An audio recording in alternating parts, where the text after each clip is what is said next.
to prove the theory whether blue side is going to maintain its 100% win rate here in the grand finals with Falcon's AP Bren up on blue, SRG up on red.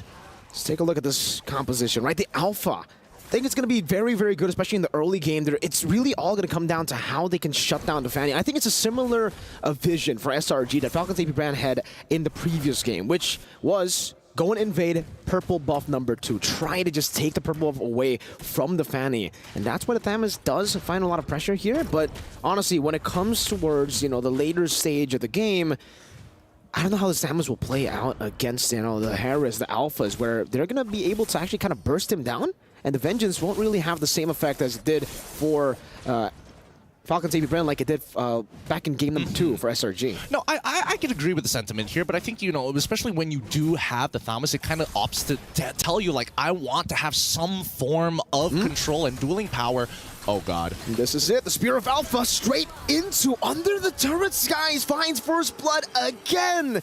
Kaltizi, though, looking for the trade back. Cram under turret, able to flicker out. Skies in the bush. And Kaltizi will be able to escape for now. Earth Shatter, flicker onward. Combo together. Kyle gets the response. They should have been a little bit more decisive on that one. Do you back away or do you just hold your recall? I mean, you're basically dead anyways, but at least they got the flicker out of Ogwin. It's 1-1 in terms of kill score. Everybody's just fighting back for that lead, but this allows Flapteezy to actually try and recover in his lane. He's going to freeze it right underneath his turret, and that's just great for him because as soon as he hits level 4, he's going to be a problem. And now for Falcon's AP Bren, that level 4 power spike is going to be massive as well, by the way. Huge. Few, Demonic Force is all he needs. Technically for Ogwin as well with the Primal Wrath, and it will create a position or a situation where it's going to be very hard for Stormy. Does he steal the Primal Wrath? Does he steal the Demonic Force? Well, that's your answer. He goes for the Primal Wrath over the Demonic Force. So let's see how that plays out. Yeah, I think for now, especially in the earlier stages of the game, there's taking the Demonic Force, especially, the only person you can really punish is Kaltizi, right? But even then, these cables are really good. They can cover a lot of distance at a time, and even pulling yourself away from the Demonic Force in a lot of these cases, right? So I think that taking the Primal Wrath is going to be the most optimal. It's good, it's versatile, it keeps you alive in a lot of situations as well. But in the meantime, I'm curious about the status of Innocent dealing with Super Marco. Let's have a quick look at how the state of the lane is going, because I'm guessing that both of these gold laners, they are going to play a little more passively. Oh! Flicker Implosion, good one by Yum, straight into the shove. Cram holding on to the last Insanity. Primal Wrath used up, and now it's the last Insanity to blow him up in the back line. Kaltizi finding the trade, and it's going to be 1-for-1 right now. X-Speed traded for Rome. Flapteezy, no vengeance on him. Good Terrify from Stormy, forcing out a Demonic Force from Few. And just like that, SRG, they're playing their cards really, really well. Now with the cooldown on the Demonic Force, no resets, they should be able to take the turtle for free. We do see the hand cams from these players. They're trying to increase their APM here, right? They're going in and out of their shop just to make sure that their fingers are warm for when the situation calls for it. But let's see. This turtle is going to be important for both sides here, and ideally, SRG wants to stall it out. Okay, with the Earth Shadow, Kaltizi into the back line with Flapteezy. Skies going to be bursted down by Kyle. Picks up the killing spree straight into the turtle. That's free, but it's for Falcon's AP Bren. Cram trying to kite away. Faraka armor down. Kaltizi's looking for the assassination, but Cram was able to flicker out and space himself out properly. And what am I telling you, all right? That's why you have Thamas on your side. You're able to kind of buy just a little bit of time, but most importantly, your damage is so applicable. If you win any single one of your trades in these side lanes, then you start calling the attack dog Kaltizi to start finishing up these kills for you, similar to how SRG did it, except with Yums. Slowly but surely for Falcon's AP Bren, that's always been the way they take their games, at least the winning games, right? It's all about building the gold lead very steadily, utilizing the macro advantage, and then suddenly going for a big team fight with that power spike hitting. Well, regardless, at this point, I think that even between Kaltizi and as well as Sakai, if you look at the gold in favor of Kaltizi, a slight EXP lead for Sakai, and that's going to change very quickly since there's plenty of camps up still left for Kyle. By the way, I didn't really notice this at the start of the game, but it fuse on Brave Smite on the Phoveus. So I would say it's an interesting emblem to take, right? Because usually you would maybe want to go for Impure Rage, try to get more mana, stuff like that, all about sustain. Kaltizi wants to go for the assassination, though, finds it in the bottom lane. Xborg Usually you can sustain, usually you can get out, but Flapteezy's just munching on that Faraga armor. I mean, when you get ganked 3 times like that, you know, how many times has he been canceled a recall? How many times has he had to sacrifice himself and trade down against Falcon's AP Bren? And to answer your question, why Few decided to go for Brave Swine is because he bought first item Gleaming Gem, right? Every single time he gets a level, he's going to be able to get some mana as well as HP. Speaking of which, Ogwen. Good shove down, Ogwen, forced to use the Primal Wrath. Oh, baits out the implosion too! Oh no. Is this a dive angle? They know that Harith doesn't have the Zaman Force.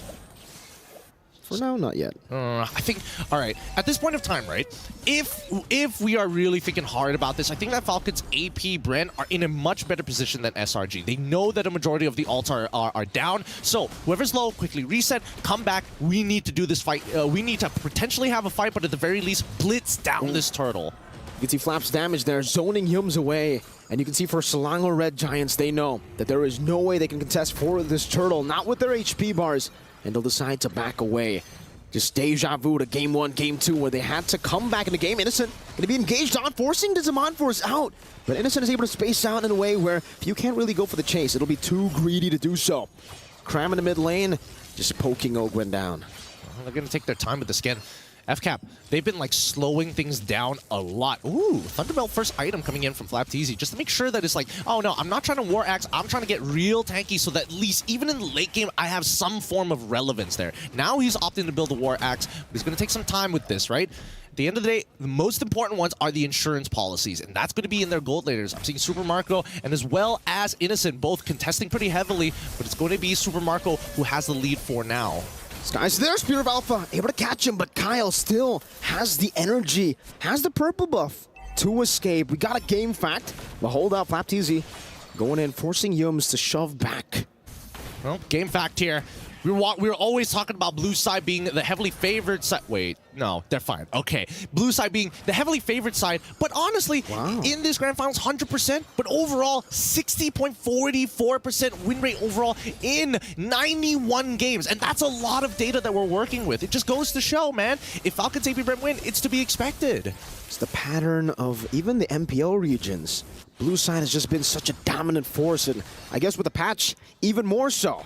Flapteezy and Ogwen, though, again, really trying to control the enemy jungle. Flapteezy just trying to maybe even invade some of the creeps here. Cram going for the poke. Ogwen able to onward defensively. Falcon's AP Bren know better than to go for the fight. They know that they have an advantage now with the Fanny to clear out the side waves, to actually shove it and force SRG to lose some XP and gold. I totally agree with you here. I mean, look at how shoved up the waves down on that bottom side, right?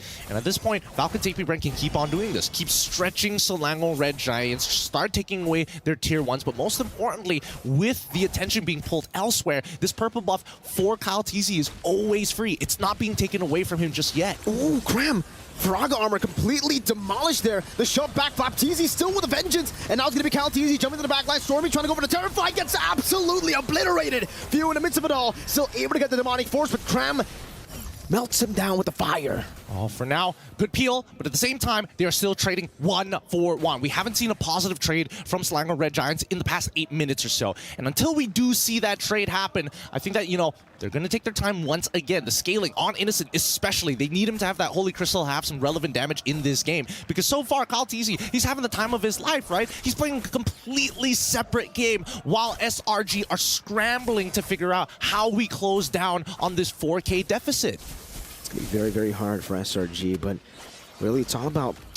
I feel like in this game it's a bit different too, right? Because in game 1, game 2, the games that they were able to come back despite losing out in the early game, they had a composition that does well in the mid game. Meanwhile here with the Harith, you're not forced to get the early lead, but it'll be better. It'll be optimal for you to have that early lead, to build your own snowball. And if we do get to the later stage, Falcon's AP Bren, they have a marksman. They still have a lot of these skirmish-heavy heroes that are pretty good in the late game too, man. I mean, even Flapteezy, his build on the Thamus, He can take as much damage as he can deal. Yeah, and he doesn't mind poking, right? Because that just helps him stack up that hybrid defense regardless. And you can definitely see the difference between the two because, unfortunately, Thamos is taking a lot less damage than Cram despite the 2-level lead, right? And more importantly, it feels like Stormy is having the hardest of times. Because what ultimate do you take at this point in time? Exactly. Even if you take the Demonic Force, there's not many people who proc it. Oh, Kyle trying to go for the assassination onto Stormy. Stormy's still able to displace himself very well there.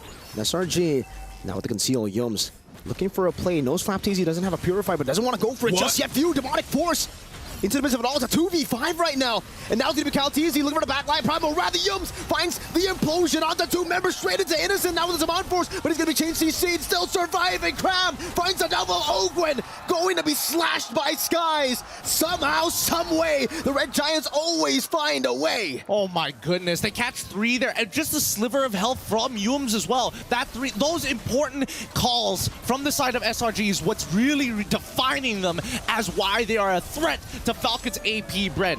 Great implosion coming in from the side of Yums. Innocent, he did, I would have liked him to use that Purify just slightly earlier, but let's look at the replay here, because when it does happen, right, Few initiates. His objective is to chunk out as many people as possible. Sakai's, he probably could have held his ground just a wee bit longer, but wasn't expecting Yums to get so much there. Because Super Marco, at the end of the day, is waiting to finish off all the low members, and that's the main win con here for FCAP.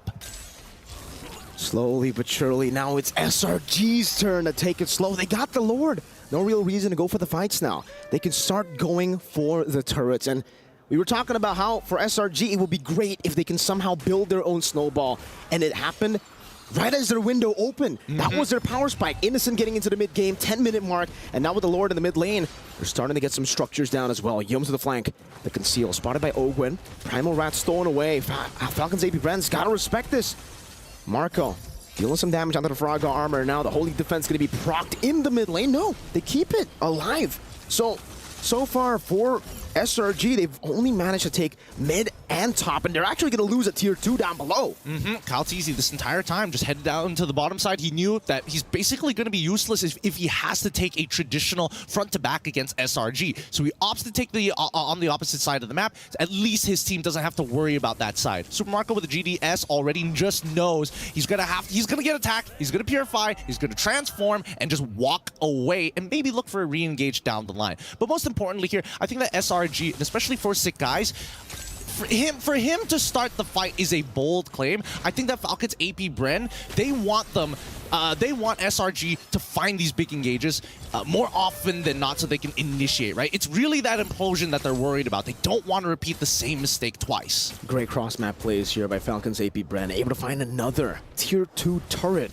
And these are small wins. It won't win you the game instantly, but slowly but surely, just with the tempo shifting, and with Falcon's AP Bren having so much more prio on the map later on, especially considering, you know, they can shove a bit deeper, they can start invading, they can start looking for these angles that the composition will definitely find a lot of value with, right? If they are able to attack from different angles, force SRG into a non-front-to-back, it'll be great for them. Spear of Alpha onto Ogwen, straight with the fire to Ogwen, force to flicker with the Primal Rat, now Cram! Last Insanity, straight to the skies, and now it's gonna be Cram still kiting away. Few with the Demonic Force, now with the Vengeance as well, but he gets bursted down. Now Kyle looking for some more damage. Few jumping around, but gets caught by the Spear. Skies on a killing spree. Marco keeps on going, finds a double. The turn to ties around Innocent in the midst of it all, looking for the play. Cram has the Faraga armor back up. Super Marco forced to run away. And that's the GDS diff. That is the GDS diff. Clean him up, Kyle. Fight. Oh, he doesn't spot him. Crab. Oh no, he walks out. He's trying to do it all over again. He ends up giving a Crab. Lost his cool at the very end, dude. He had no idea. But yes, the GDS difference there. Gets the Faraga armor, uses the last Insanity, kites away from it. And even Innocent, honestly, the placement of the Zaman Force actually mattered there. The 10% slow could have been what they needed to win out that fight entirely. Let's start with the position of Yums. Just look at where he's positioning, right? He knows, he spots out Kyle and completely shuts off that zone, and Kyle quickly turns around. Now, if Kyle got his damage down in, then Super Marco has the green light. Innocent, though, dealing a whole lot of damage. Ogwen, even with the Primal Rep, gets completely obliterated. Calteezy into the back. Yums doing the same thing again. Stormy able to flicker out with the Primal Rat's ties. finds the retry again, and View is all but alone amongst the Red Giants. But even then, SRG, they say, no, we will not fight, we got the Lord. This is becoming brutal combat. Honestly, they're putting everything on the line to make these plays work out. Let's look at the replay one more time to catch up on what exactly happened. Once again, Yum starts walking forward. Despite being a man down, right? We do see that Innocent able to outplay the situation thanks to the help. He plays literally almost on top of Yums as he flickers forward to try and catch as many people possible. Now it's about them utilizing the enhanced Lord. Calteezy was able to secure the orange buff. Now in the mid lane, Flapteezy to get a bit of damage. The Blood Wings already done from Innocent. Look at the burst damage onto Flap, forced to use the ultimate as the Lord charges in. Innocent still holding on to Zaman Force, knows that there are going to be more waves. Oh. Few brought back to the team, now forced to use the Demonic Force. Absolutely gunned down from the skies with the Demonic Force. It didn't even matter. That was disgusting. That was disgusting. He literally got behind him and pushed him back into the team. This could be an end angle here. Oh, Gwen, Earth Shatter not connecting. Now the Spear of Alpha from Skies, unable to connect. It seems they are struggling. Calteezy just bursted down right as he cables in. The base wide open. Selangor Red Giants take match point.